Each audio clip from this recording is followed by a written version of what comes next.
Okay, let's do this. Today, we are diving deep into Six Flags Magic Mountain. Loops, speed, maybe a little bit of screaming. Definitely some screaming. Right. And this is real aimed at you if you're planning your very first visit. Think of this as your insider's guide before you even get there. Yeah, we've basically sifted through a whole pile of articles, park guides, notes from visitors, people who really know the park. And the goal, we want to cut through all that noise, Yeah. pull out the really key bits of info. Exactly. Help you feel prepped, maybe even a little less intimidated, and just, excited to hit up what everyone calls the thrill capital of the world. Couldn't have said it better. So let's jump right in. Let's do it. First things first, location. Where is this place? It's in Valencia, California, so just north of LA. And that reputation. Thrill capital. It's not just marketing, is it? Oh no, the sources all agree it's earned. Magic Mountain is all about the coasters, like an insane number of them. How many are we talking? The number floating around is usually about 20, maybe even more soon, depending on what's new. Oh, got it. Yeah, it's a lot. A real playground for coaster lovers, as one source put it. Okay, so you decide to go, getting there, getting in the gate. What's the play? There's a really clear consensus in the notes we looked at. Get there early. Like how early? Some people were saying even before the official opening time. It's that classic theme park strategy, right? Yeah. Beat that first big wave of people. Makes sense. And then there's the whole Flash Pass thing. You hear about this a lot. What's the deal? Right, the Flash Pass, it's basically their system to let you skip or at least shorten the lines. And worth it. The sources seem pretty strong on this. Yeah, they really hammer this point home. A lot of them say it's strongly recommended. Some even felt it was almost necessary. Necessary. Wow. Why? Well, especially on busy days, obviously. But also, sometimes the park operations themselves can slow things down. Think if a popular ride is only running one train instead of two. Ooh, yeah, that kills the queue speed. Exactly. Or just slow dispatches, the time it takes to get one train out and the next one in. If that's lagging, even a moderate crowd feels huge. So the Flash Pass becomes a way to manage that, not just the number of people. Okay, so it's less about luxury, more about logistics sometimes. Pretty much. And Yeah. there are different levels, right? Standard, premium, ultimate, even an enhanced one mentioned. They offer different ways to cut the wait. Like how different? Standard might just put you in a shorter, separate line. Mm. Premium often works with reservation times. You come back at a specific time. Ultimate can be almost walk-on for a lot of rides. Some even give you priority entry into the park itself. Gotcha. And you mentioned needing it for specific rides. Yeah, that's key. Some of the really high-demand ones, like X2, we'll definitely talk more about X2, might require you to have shelled out for the premium or ultimate level pass. Okay. And anything else cost extra? The electric go-karts, Circuit Breaker Grand Prix, that's mentioned as a separate charge, not included in admission or the Flash Pass. Good to know. All right, so you're in. You've maybe got your Flash Pass. How do you even start navigating this place? Sources say it's big and hilly. Yes, definitely big and definitely hilly. That's a major factor. It's not like a flat, easy-to-walk grid. That hill sounds like it could really impact your day. It absolutely can, which is why the internal transport options are so important. The main one people mentioned is the helpful Honda Express. It's a tram. Okay, where does it go? It basically gives you a lift up the main hill from near the entrance area up towards Samurai Summit. That's a huge help. How much time does it save? Sources estimated maybe a solid 10-minute uphill walk. Maybe more if you're taking it easy. So yeah, it saves your legs and gets you closer to big rides up there like Superman or Ninja. That sounds like a game changer for planning your route. Totally. There's also another one mentioned, the Magic Mountain Mover, described as like an air-conditioned transport between certain areas too. Nice on a hot day. So knowing where things are is key. Like the underground area for Apocalypse and West Coast Racers, or DC Universe for the superhero stuff. Exactly. And knowing that Samurai Summit is way up top, reachable by that tram. The takeaway here seems to be, don't just wing it. Look at a map. Think about the hill. Use the tram. Have a strategy, even a loose one. Okay, let's get to the main event, Mm-hmm. the rides. The sources categorize them, right? Thrill, family, kids. Yeah, different ways of slicing it. But the big picture is, even with that thrill capital name, it's not just about insane coasters. There's a real range. So it caters to different people. For sure. While the massive coasters get the spotlight, there are options if you're not quite ready for, a 200-foot drop. There are specific zones for younger kids, like Bugs Bunny World. With like smaller rides and characters. Yep, pint-sized stuff.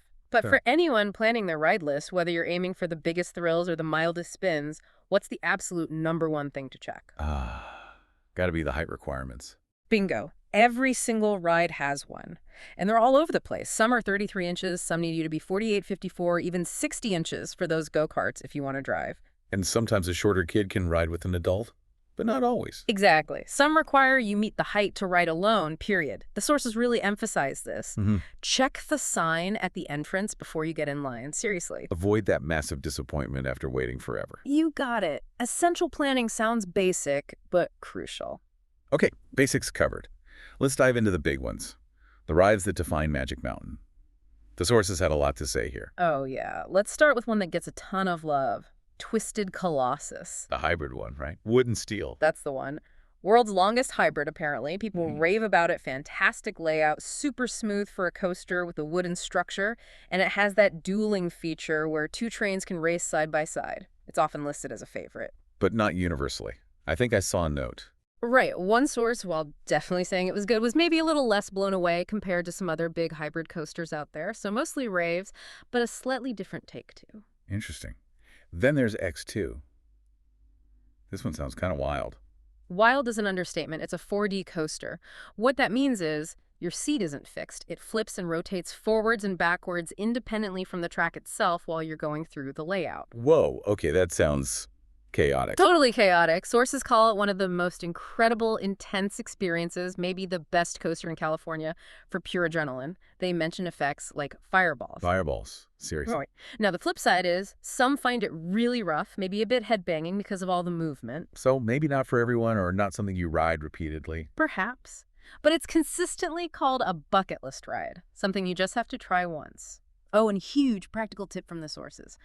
Mandatory lockers for everything. No loose items at all, and it often needs that higher tier flash pass. Good to know. Okay, what else stands out? Tatsu, the flying one. Yeah, Tatsu. You're literally hanging beneath the track face down in a flying position. That sounds amazing, actually, like soaring over the park. The views are great, apparently, but the element everyone talks about is the pretzel loop. It's the world's tallest. Pretzel loop. What does that feel like? One source described it vividly, like a freight train of weight compressing on your chest. Yikes. Intense, then. Incredibly intense, a really bizarre, unique feeling. People say it can be a bit shaky in the back car, maybe smoother up front. Okay, shifting gears slightly. Goliath. Just sounds massive. It is. Classic hypercoaster. Big drop, 255 feet. High speeds. Sources mention a gnarly double helix element, too. Sounds impressive. Any downsides? Well, for some coaster enthusiasts, the main critique was that, for its size, it doesn't have a lot of airtime, that feeling of floating out of your seat over hills, compared to other hypers anyway. Ah, okay. And the wait times? Notoriously bad, according to some notes. Atrocious was the word used, like potentially hours. Ouch. So Flash Pass is really valuable here if it's a priority. Hugely valuable, yeah. If you want to guarantee a ride on Goliath without spending half your day in line. Got it. How about the Riddler's Revenge? The stand-up one. Right. You're standing up through the whole thing. 6 inversions. It's a massive coaster, physically imposing. One of the biggest B&M models sources had seen at a Six Flags park. Standing up. Is that comfortable? Mixed reviews on that. Some people really dig the unique sensation. Others found it less great. Mention things like numb legs or discomfort in the groin or butt area from the restraints. Okay, definitely something to be aware of. Intense, but maybe potentially uncomfortable. Yeah, forceful, intense, but maybe not for everyone's body type. Also noted as being really loud and the line wraps all around it. Let's talk about Full Throttle. That one's near the front, right? Yep, right near the main entrance plaza. It's got the world's tallest loop, 160 feet. But the cool part is how you get over it. It has launches. 3 of them, including one where it launches you backwards partway up a spike, pauses, then launches you forward again up and over the top of that giant loop. Whoa, okay, that sounds fun. Sources called it unexpectedly fun, yeah. A great ride, though maybe a bit on the shorter side, duration-wise. But because it's right at the front. Lines build up fast early in the day. You got it. Might be better one to hit later on, or use that flash pass if you have it. Makes sense. Okay, for pure speed and height. Yeah. Superman. Escape from Krypton. Oh, man. Yeah. This is just raw power. It launches you from 0 to 100 miles per hour. 100. Yeah. Straight up, a 415-foot vertical tower. It's one of the tallest coasters globally.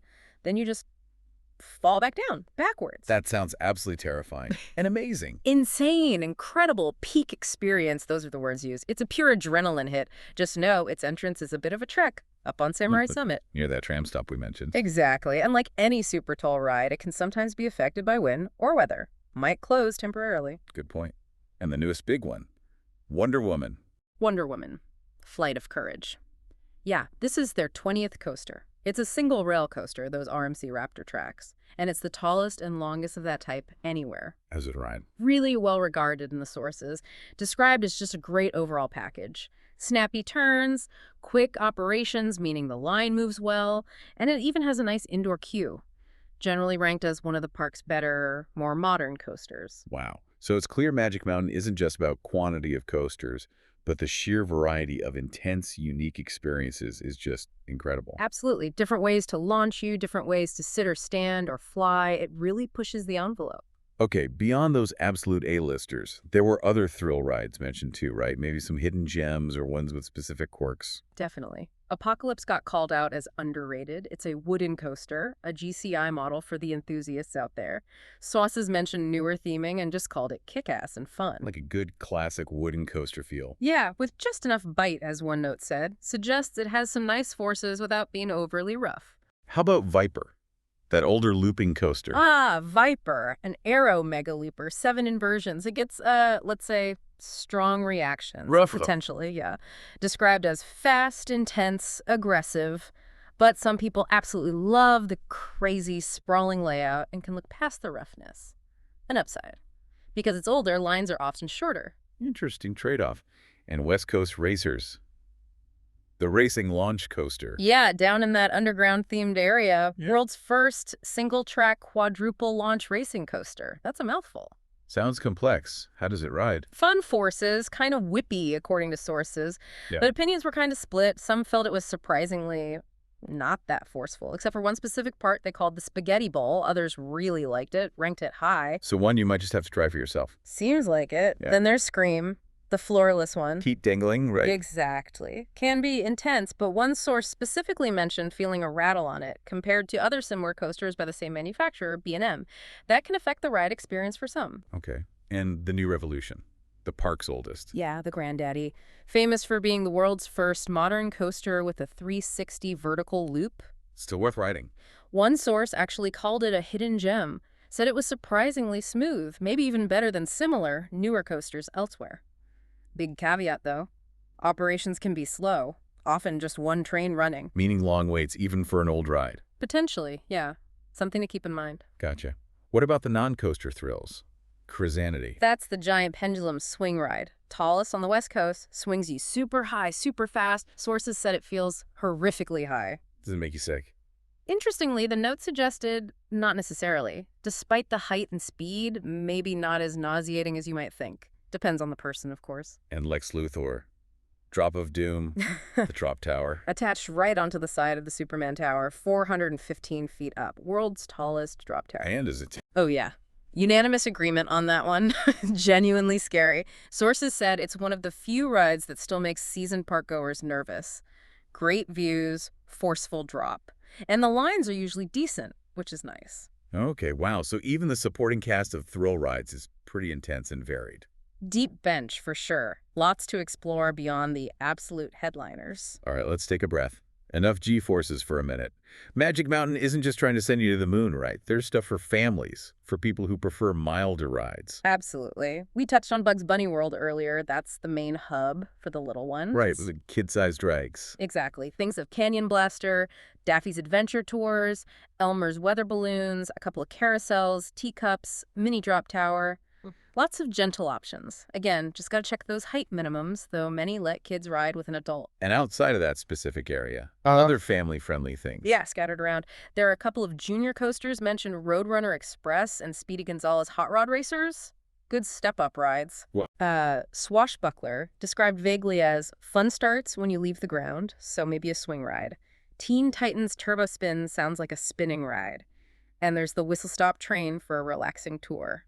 Always good to have a train ride. What about water rides? Essential on a hot day in Valencia. Definitely. Roaring Rapids is the big one, the river raft ride. Sources say it's great for cooling down. You'll likely get splashed or soaked. Any others?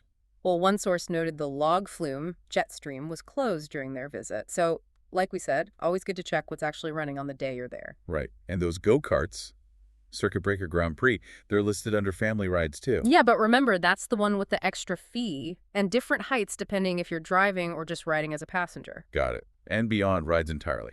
Anything else to do? Sources mention a few other things like backlot tours, getting a glimpse of movie-making stuff. Oh, interesting. Madame Tussauds wax museum, posing with wax celebrities. And something called World of Illusions. Sounds like maybe optical illusion photo ops. So options if you need a break from spinning or dropping.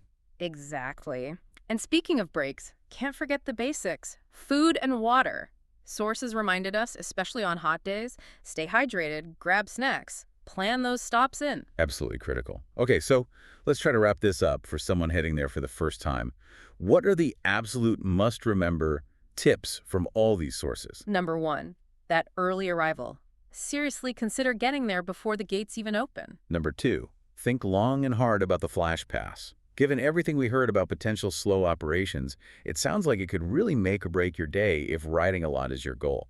Know the tiers. 3, have some kind of plan for navigating. Don't just wander. Use the map, know where your must-do rides are, and definitely use that Honda Express tram to beat the hill. 4, check ride status and heights first thing. Use the app or look at the boards.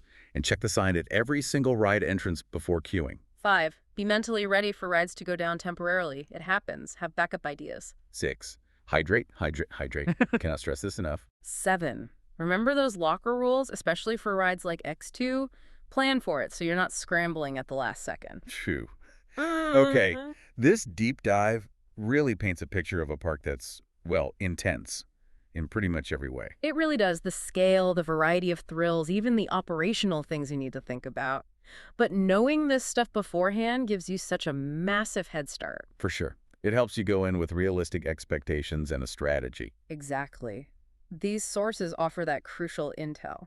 So thinking about your own first visit, listener, armed with all this, how are you going to tackle it? Yeah, what's your approach? Are you going straight for the biggest, baddest coasters, trying to conquer the thrill capital head on? Or maybe you're looking to find your own personal favorites. Hunt down those potentially underrated gems like Apocalypse or the New Revolution. Or perhaps it's about balance. Mixing the major thrills with some family rides, maybe checking out those other attractions, just soaking in the whole crazy atmosphere. It's your adventure into this massive park. Yeah. How will you map out your own deep dive?